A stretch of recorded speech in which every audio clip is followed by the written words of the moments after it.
Hi, Scrappy Crafty friends, it's Laura.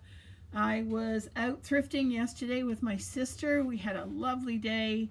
The sun was shining, it was warm, everybody was smiling and happy, and today it couldn't be more opposite. It's freezing hard rain. The hydros blinked a couple of times. It's wind gusts and man, it's definitely a crafty day. Anyways, I want to just quickly show you my haul. It's a bit eclectic, but then so am I. But got a few fun things. So being the Pursaholic that I am, oh, look at that beauty. Isn't that gorgeous? I often head to the purse section first thing and saw this shining bright and grabbed it. Probably not for me. My daughter-in-law is a very horsey gal as well, and she rides Western, so this probably is going to go as a gift for her. Couldn't find much information. It's by a company called P&G, if you can see that there, okay? And I think they're made in Texas. There's no stamp or tag or anything, and it says where it's made. But the interesting thing I did find out about them on eBay is they're called a concealed carry purse, which is something very foreign to us here in Canada, because that's not a thing that goes on here. But perhaps if they're made in Texas, I know Texas is a concealed carry state, and a lot of women do carry in their purses. I think this interior pocket is probably where you would keep your little handgun. So kind of an interesting piece, plus pretty cool looking. There was some on eBay too that had really nice crosses, blingy crosses, or crosses done with turquoise. I really liked. I wouldn't mind maybe treating myself to one of those off of eBay one day. But so that's item number one. Item number two, I grabbed this. In the 70s, after school, I worked at a restaurant in the town I lived in called Kincardine, and the restaurant was called the Naughty Pine. It was so cute. Just remember working with the nicest people. I don't remember anybody's name, but this would always be sitting on the counter with pies, so that the customers would come and say, I'd like, a piece of cherry pie and a coffee, or a piece of apple pie and a coffee. So that's kind of a neat old thing. It's pretty disgusting. It needs a good cleaning, and I may even spray paint it. We'll see. And I do have really nice old pie plates to go in it. They're packed away in my stash. There's a lot of stuff that I packed in my move, and we didn't get unpacked because we moved here in the fall and we just didn't have time. So anyway, this I picked up. I can't remember what I paid for. I think $1.25. It was a regular price. I'm not sure if it's a butter dish that's missing the bottom, or if it's a refrigerator dish that's missing the top. It doesn't have any kind of marking on it at all. It obviously has some age to it. And the neat thing, I think you can see here, here, and here, the three places, that is actually etched into the glass. So I thought that was kind of a really cool detail. I've never seen that before, so I grabbed that. My Lucite boxes, my Lucite sewing boxes that I love. I saw this yesterday, and it was 75 cents. Blue tags were half off at the Sally, and I just really like that. It's probably for your dressing table, put your hairpins in, or bits and bobs or whatever. But it's that Lucite, so that's just something cute. This has been in my booth for a while. I don't know why the light keeps doing that. Sorry. It's a cute little soap dish. It was a bunch of stuff that came out of a friend of a friend of a friend's grandmother's house, and the stuff made its way to me. Sometimes people are very kind to donate whatever, send it down to me to put into my booth. I've always really, really liked it, and I'm really bad for shopping my own booth. I'll take stuff, I'll put it in, and then I'll go, oh, wait a minute, no, I don't think so. Anyway, I determined to leave that there because I have a cute little soap dish, but yesterday I noticed that somebody has given it a knock and it's got a bit of a chip, So I thought, oh, I'm going to enjoy it for a while. I'll switch it out with my regular soap dish, and it kind of looks springy. So I'm starting to think about changing my decor a little bit and making it spring.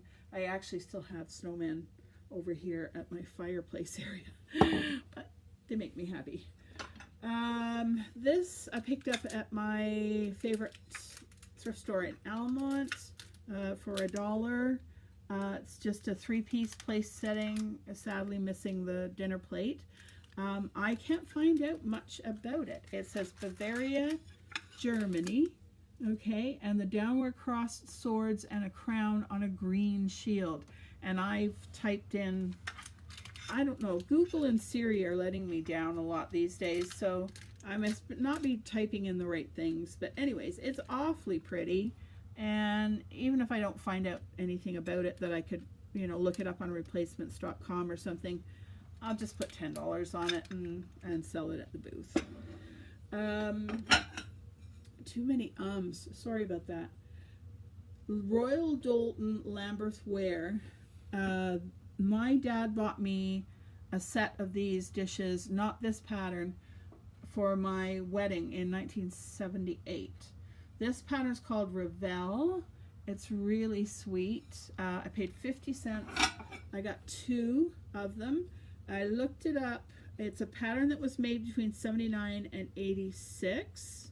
So, yeah, because I was 79. No, I was married in 78. So my other pattern would have been earlier, I guess, eh?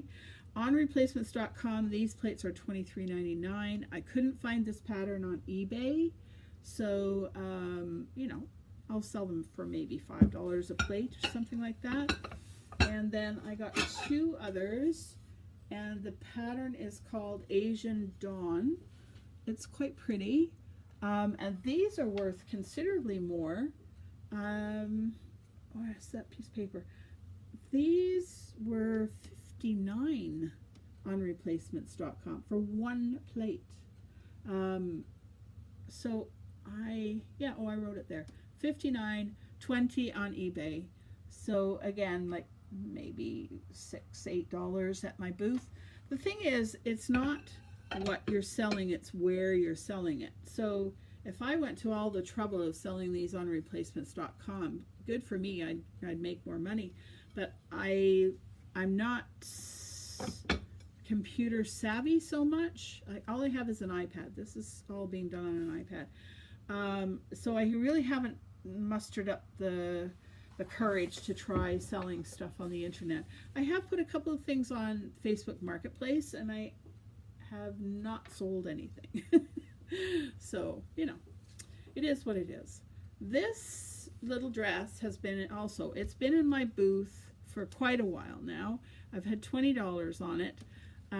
The reason I had that on it is because it's actually a flower sack dress. So back in the day, I think up till the 50s, the flower companies, because of the war, because of the Depression, everything was rationed, everything was hard to come by and expensive. So a flour sack was something that women were buying anyways for the flour to bake their bread and whatnot. So the companies cottoned on, and they started making the sacks out of some kind of pattern material. So women could then take and make things from the material. And this was a thing that was really pushed by women's institutes, which are, I'm sad that women's institutes are going by the wayside. There is one here in my town that I'm hoping to be a bit more involved in the summertime. Anyway, I've had 20 on it, but the right person just hasn't come along. So yesterday I decided that's coming home with me. I am going to grab a nice big old frame and take whatever's in it out of it and maybe chalk paint it a little off-white color or a soft blue and frame this. And I think it's going to look really cute in my granddaughter's bedroom. So that came home from the booth with me.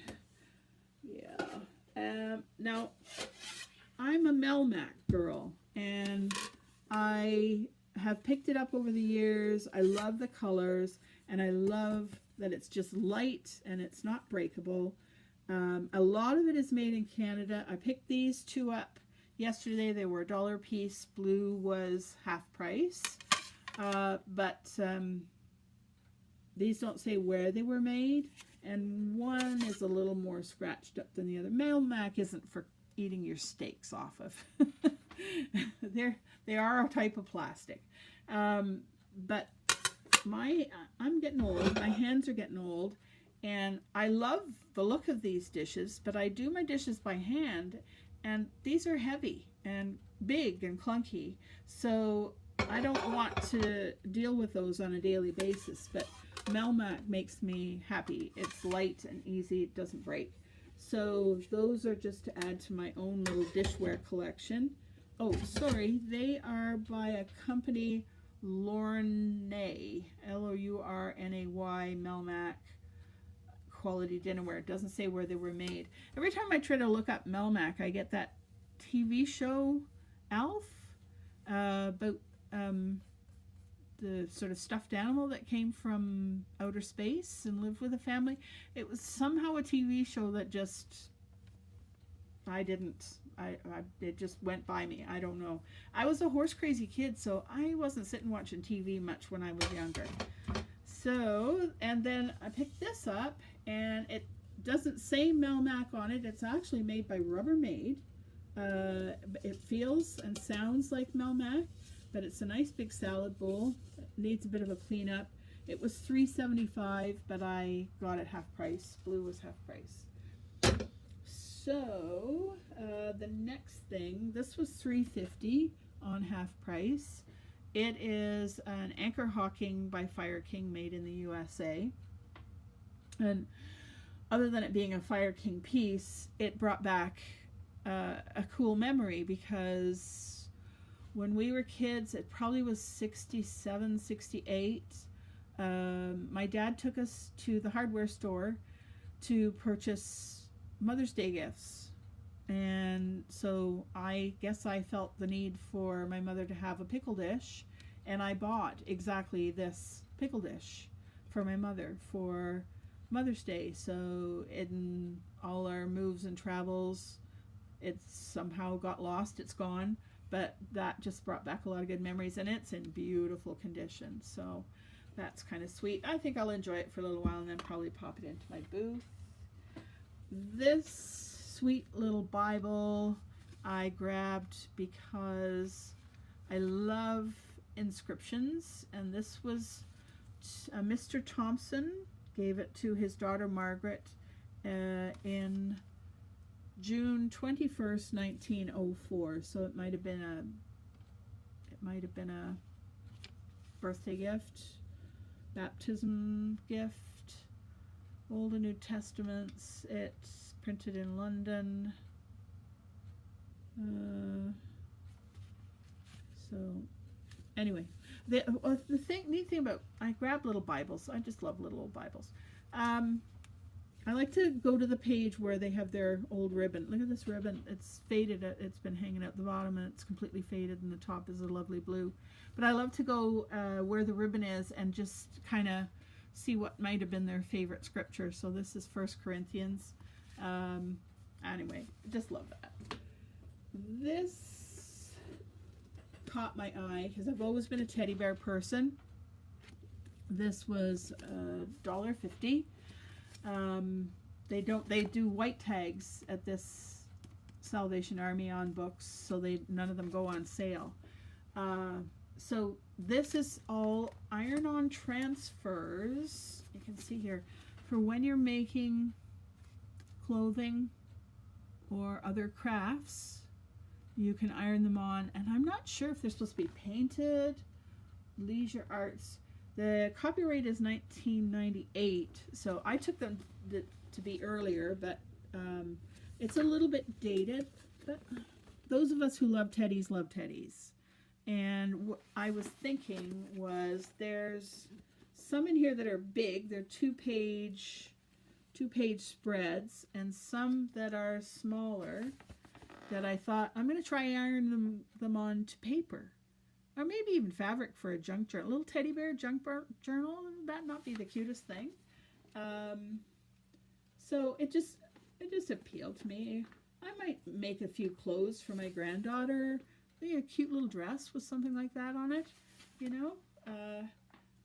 Kids probably find me embarrassing. That's too bad. That's a rite of passage for when you're old and have gray hair. You are allowed to be embarrassing to your children and grandchildren. I figure I've earned that. So, but anyway, that was kind of fun. I think this is my last thing. Yeah, it is. This picture is a castle in South Wales. Cedar Castle, and I think I'm pronouncing that correctly. Everything in Welsh is so hard to pronounce.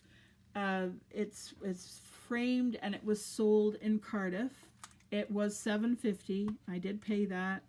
The reason I bought this is because my mother is from Wales, from Merthyr Tydfil, and Cedar is a little bit south of Merthyr, I think.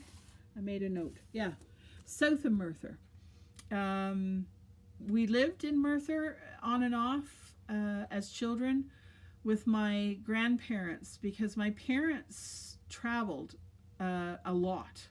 And so in between countries, we would sort of settle in Wales with my grandparents and aunts and uncle until we were off again to the next country. So I've mentioned before, 12 years ago, I had a total loss house fire. So all my memory type stuff is gone. So this is another thing about secondhand shopping. I can pick up things that just bring back those memories, and I'm not going to cry. There was a castle in Merthyr as well. I think it was Cavartha Castle. So anyway, I just like this picture. It just brought back nice memories of my childhood and my mother. And so it's just going to go into my bathroom. And it is a print of a watercolor, 176 of 850, and there's an impossible signature. I can't read it. So I don't know about value, but I don't care because it's just a sweet little picture I want to enjoy. So that's it for yesterday's haul. I don't want to make my videos too long. I washed my hair and I can't do a thing with it. Do you remember that commercial? Anybody who's old like me? Everything's all fuzzy. Hope you're having a great day. If you're anywhere where the weather's like me, it's a good day for staying in and doing a bit of crafting. I have a ton of scrapbooking to catch up on. So I might scrapbook a page or two and just enjoy myself until my grandchildren come home later this afternoon. So take care, everybody, and just tag off me. That's the trouble with buying secondhand, really. It all looks a little ratty. Anyway, take care, everybody. Bye for now.